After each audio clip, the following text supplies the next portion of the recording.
हे म्हणतायत ह्या सगळ्या गोष्टी जे काही आहेत ह्या मीडियामध्ये येणाऱ्या गोष्टी आहेत.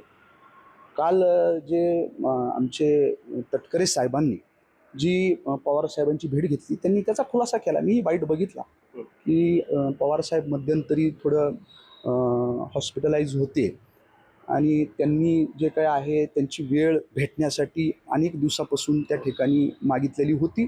त्यांना ती काल वेळ मिळाली आणि ते त्यांच्या प्रकृतीची विचारपूस करण्यासाठी त्यांची पवारसाहेबांची भेट तटकरे साहेबांनी घेतलेली आहे. रोहित पवारांचा दावा आहे रोहित पवारांचा दावा असा आहे की 22 आमदार घेऊन तटकरे साहेब हे भाजपाकडे जातात. आता रोहित दादा हे मोठे नेते आहेत. त्यांचा काय दावा आहे, त्यांना कुठून काय माहिती भेटली आहे हे मला सांगता येणार नाही.